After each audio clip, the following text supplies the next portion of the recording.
learning and letting you know what it's like to be a single mom, single parent home, raising children. So I want to give you this great dynamic aspect about what it was like to be in a two-parent home. I was never married personally, but I was with somebody for 11 plus years. I have 5 children out of that situation. So I've been single for 8 years. When I was with my partner, I didn't have to work. I chose to work. So it wasn't like a big thing where I had bills. It just was extra money in my pocket. If I decided, hey, I want to pay the light bill and feel good about it, I could. But for the most part, I was at home. I bared the children. I made meals 3 and 4 times a day. And then life happened. So what do we do when life happens and things just don't pan out the way you want them to pan out? And then you end up as a single mother and you have this huge stigmatism over your head. How people don't even want to accept you. They want to figure out why you ended up the way that you ended up. It's called life. So we have to live it and we have to adjust and we have to learn how to adjust to it. So according to Collins Dictionary, I first wanted to tell you and enlighten you what it is to be a single mother. 2012, a mother who has a dependent child or dependent children who is widowed or divorced or unmarried. So that would conclude me as being a single mom. It's one of those things that when you start reading, you find out that there are 15 million single moms in the U.S. today, just in the U.S. alone, and they're raising over 22 million children all by themselves. So we have to understand that, no, this is not a thing to bash married women. I congratulate you. I know that one day it'll be my turn, but what I want you to know and I want you to understand is that single parents, single mothers should be able to just file that alone on their taxes and get something back each year. So a single mother can earn income to place them well below the marriage mother's income ladder. That's a known fact. The gap between two of those groups are significant. And also, being in a married family reduces child probability. Excuse me, it happens. In poverty, it reduces that just by 82%. And that's a huge number. So I mean, when life hits and you become a single mother and toilet paper is needed and gas is needed just to get to the job, and then you have to balance out being a mother and being a soccer mom. When I became single, all of a sudden I was like, wow, I'm in school, I have these bills, financial aid doesn't cover the school that I was at, and my children are still saying, mom, me, can you come on the field trip, can we go on the skating rink, can we do this, and the kids are bullying and we need these shoes, and you have to keep up with the latest greatest things. But you have that father that may play, some guys are there financially and some are not. So whatever it is that you're still single, when you file the head of household, why is it not an option for you to file head of household single mother?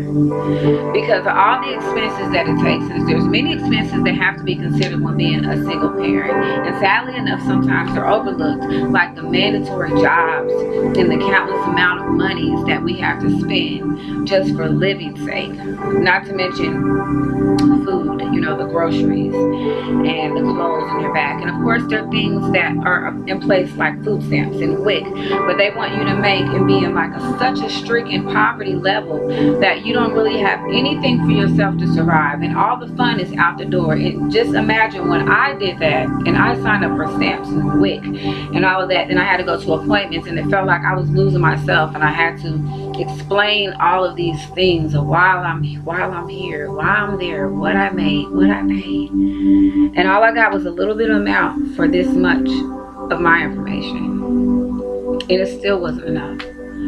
So I decided, I was like, hey, you know what? I want to take control over my life. I want to start my own business. But guess what happens when you start your own business?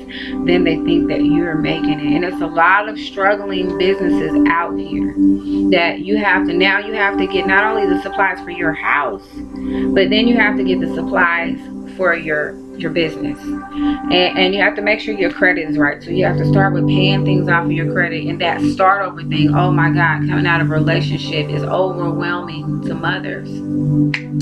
So you can even prepare yourself to be a mom before you're a mom. And how wonderful is that? You can start reading blogs and magazines and just looking up things on the cost and everything, just to know that you're prepared. But sometimes life happens and we don't have time to prepare. I'm an example of that. I had my first child.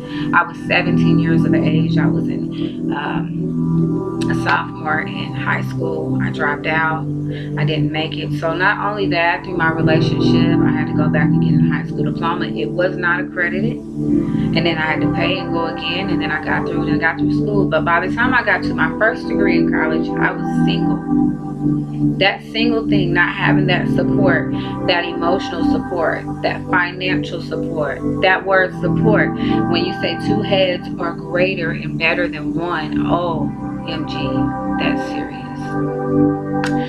So, sometimes in life, understanding motherhood can never really be accomplished until you become a mother. So just know that you are ready. And with being ready, like I said, when life happens, then that crash happens and all of a sudden you're like, oh, what do I do? And I don't have anybody to help me hold the baby at night. And just think about all the sleepless nights you had. And I had to breastfeed all of my children because I wanted them to give them the best. But also, when you don't have that, then where's the balance? So, creating balance is like things you do to like relax and stretch and feel good and meditate, and you begin to pray and exercise and do all this great self-care things. But who offers self-care for free? Of course you can get everything on YouTube. Of course you can learn how to do those things. But then even it comes up that you need the equipment. You need to have the tools, you need to have the reading, you need to have the private time and everything like that. Even coming down to a babysitter and having the equipment to get to the self-care costs money. I've never been able to do any of these things without going into my savings or going into my pocket. And everything I do to try to do self-care for myself, to make sure that I'm creating balance in my life as a single mother and not being overwhelmed and saying I can't do it anymore because I don't have the support, would just be a great way to say, guess what? You risk your life every year. You risk your life having a child and bringing a child in. And unfortunately, that second counterpart is not there. And you know what? Child support is placed in an order, but that does not mean it gets paid. My own personal example, my kid's father went and signed himself up. But every time he decides to go to another country and be adventurous and not have the children, it's not that he doesn't love them. It's just this is the way he's able to live his life. Many men are able to leave the child, but when a mother leaves a child, that stigma over the mother is worse. And I don't care if it's in the U.S. or another country, you're unfit, you're unstable, CPS is at your door, you're not a good mother, because we're supposed to be natural nurturers. We're supposed to have that maternal thing in us, and everybody does not.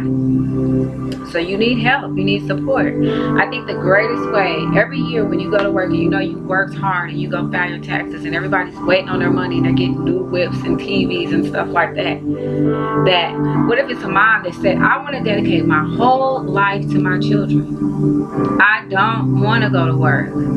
Why should it be something that she has to do? Because the greatest paying job is, how can you lose your life? That's like in the Bible, biblical say that God gave his life so that we may be saved. And that's the same thing that I feel like we do as mothers. I'm not comparing myself to God at all, but we literally risk our lives to have another one. We literally put everything of us on the back burner for our children. So, according to the Telegraph News in 2017, let's speak about another country, that Sweden offers parents 480 whopping days of subsidized leave from their child. and which parents can share this. Both of the parents can get this thing. So other countries, oh man, I said when my business pays off, when college and all this hard work pays off, and I'm done paying all these taxes, I want it back. And when I get my money back, if this ever makes it and the law ever comes to pass, I'm moving to freaking Sweden, because I want to live my best life as a single mother. So if you're a single mother, I want you to know that your life is not over, that it's only the beginning, and that many of us even filed and put in a petition for this law to pass, that this will be the greatest thing on the earth, because no job that you do risks your livelihood, your balance, your emotional and your financial stability, and your health more than being a mother. Thanks for listening. This is C. Rivers, single mother.